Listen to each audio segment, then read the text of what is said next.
ચલો આપણે અંગ્રેજી શીખવું હશે તો આપણને કેટલા 7 કોષ્ટક આવડવા જોઈએ અને એમાંથી સૌથી પહેલું કોષ્ટક છે આપણું પુરુષવાચક સર્વનામ જેને આપણે કહીશું પર્સનલ પ્રોનાઉન. તો એના વિશે આજે આપણે જોવાના છે.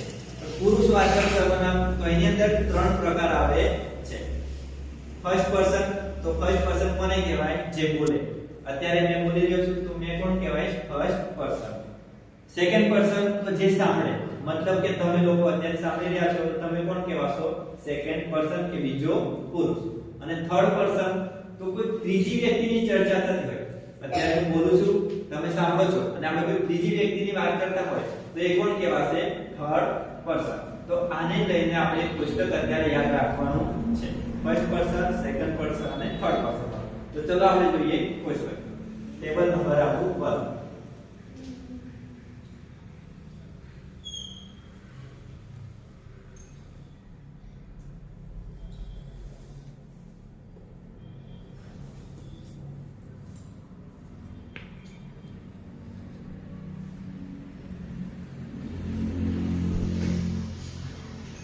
ચલો આપણે જોઈશું કે આપણે ટેબલ હવે બનાવવાનું છે. તો કઈ રીતે બનાવવાનું છે?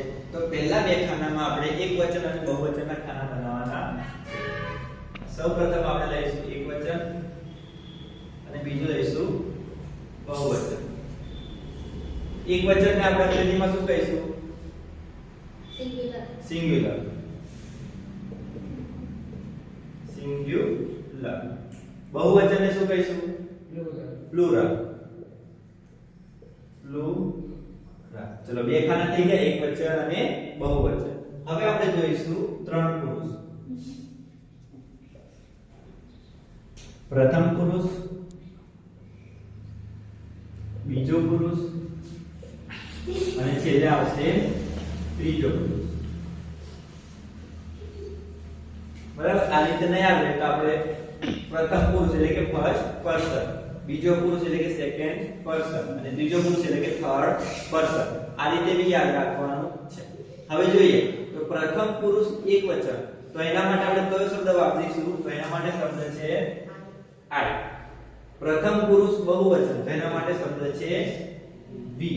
બરાબર? પ્રથમ પુરુષ એકવચન હોય તો I, પ્રથમ પુરુષ બહુવચન હોય તો we.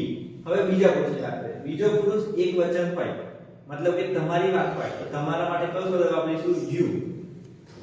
કયો શબ્દ વાપરીશું? you.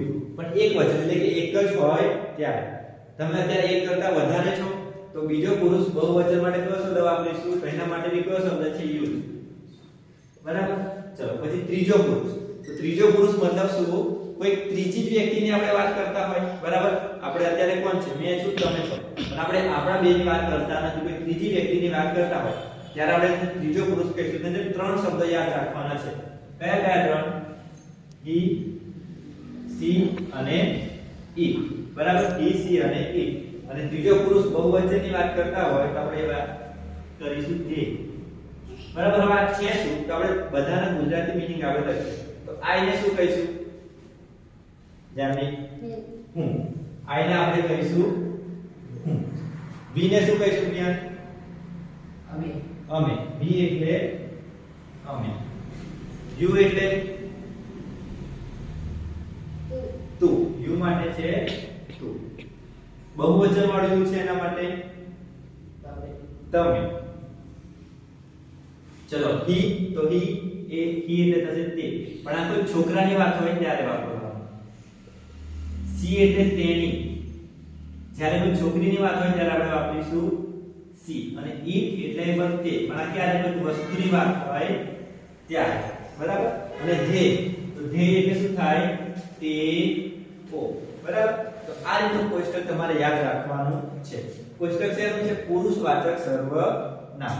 સર્વનામ કોને કહેવાય? કોણ કહેશે? સર્વનામ કોને કહેશે? જે નામની જગ્યાએ વપરાય. હા, વેરી ગુડ. તો જે નામની જગ્યાએ શબ્દ વપરાય તેને શું કહેવાય? સર્વનામ. તો પ્રથમ પુરુષમાં I એટલે કે હું, મારી વાત છે. we એટલે અમે. અમે કોઈ બીજા શબ્દ મારી જોડે હોય તો અમે બંને જ બોલીએ છીએ. બરાબર? તો અમે શું બોલશું? we બોલશું.